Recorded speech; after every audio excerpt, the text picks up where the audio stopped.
আমার বাড়ির ওপরে ভীষণ রকমের অত্যাচার হয়। আমার নিজে বাস্তু সুখ একদম পাই না, কারণ বাস্তুর ঘরে রাহু বসে আছে। রাহু আমার জীবনটাকে কাটার মতো করে তুলেছে। একে তো মাতৃসুখ কিছু হয় না, তারপরে কেতুর জন্য পিতৃসুখও বঞ্চিত। তারপরে ব্যাপার হচ্ছে রেগুলার এখানে আমাদের বাড়ির যে বাউন্ডারি আছে, প্রথমত সেখানে পিলারটা ভেঙেছে। সরকারের বদল হচ্ছে সব দেখতে পাচ্ছি, কিন্তু আমাদের এই গলিটার কোনো বদল হয় না। এখানে কোনো প্রশাসনিক আজ থেকে না, যখন সিপিএমের আমল ছিল সেই ছোটোবেলা থেকে দেখেছি এই গলিটার কোনো উন্নতি নেই। আজও এখানে কারেন্ট যায়, অনেকেই বলে যে ওই কারেন্ট যায় না কি, এখনও এখানে কারেন্ট যায়। এখানে ভোল্টেজ ড্রপ করে সারা জীবন ধরে। কিন্তু নিজের বাড়ি ছেড়ে যাব কোথায়? এত তো টাকা পয়সা নেই, কারণ চাকরি পাইনি, চাকরি নেই, চাকরি হয়নি।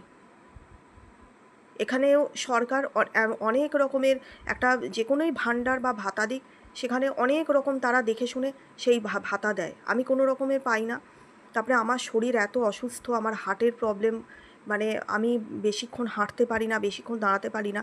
এর আগে যখন কোনো ভাতার লাইনে দাঁড়িয়েছি, সেখানে তৃণমূল সরকারের কিছু মহিলা আমার সাথে অনেক খারাপ ব্যবহার করেছে, অনেক খারাপ ব্যবহার করেছে।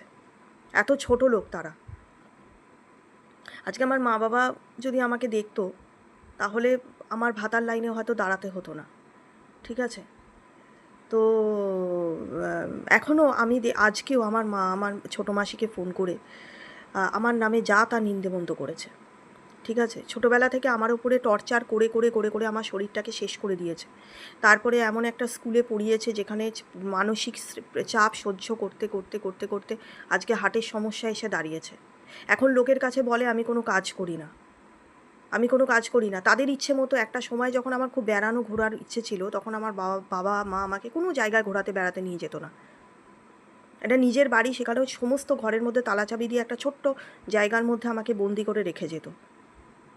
তখন আমি কোথাও গেলে যদি একটা রাস্তায় পা দিতাম, আমার গায়ে এসে থাপ্পড় পড়তো। এরকম করেছে আমাকে, ছোটোবেলা থেকে এরকম করে রেখেছে। আজকে আমার শরীর অসুস্থ, আমি হাঁটতে পারি না, আজকে সব লোককে বলে মেয়ে বাড়ি থেকে বেরোয় না। তা ছোটোবেলা থেকেই তো তোমরা এরকম চেয়েছিলে, করেছিলে। তোমাদের ইচ্ছে মতো সারা জীবন চলতে হবে নাকি? আমি কি রোবট নাকি? আমি কোনো মানুষ না? তার থেকে আমার জীবনটা শেষ হয়ে যাক, আমি তো ভগবানের কাছে বলি আমাকে তুলে নিক। কিন্তু আমি তো জমের অরুচি, আমি তো মরছিও না। আমি তিলে তিলে এখানে মা বাবার দ্বারা অত্যাচারিত আর কষ্ট আছে। আর কিছু আবাল পাবলিক আছে, তারা বলবে আপনি বিয়ে করে নিন। এখন ছেলে কোথায়? এখন তো ছেলে মানেই হচ্ছে সব একটা ফেসবুকের কমেন্ট বক্সগুলো দেখলেই বোঝা যায় যে ছেলেগুলো আজকাল কী ধরনের। কারণ তার যে কোনো ছেলের মায়েরা ছেলেদের শিক্ষাটা মনে হয় দেয় না ঠিক করে, দেয় না একদম। সেই কারণেই ছেলেরা আজকে এরকম তৈরি হয়েছে। তাদের বিয়ে করা কি, তাদের সাথে কথাই বলা যায় না।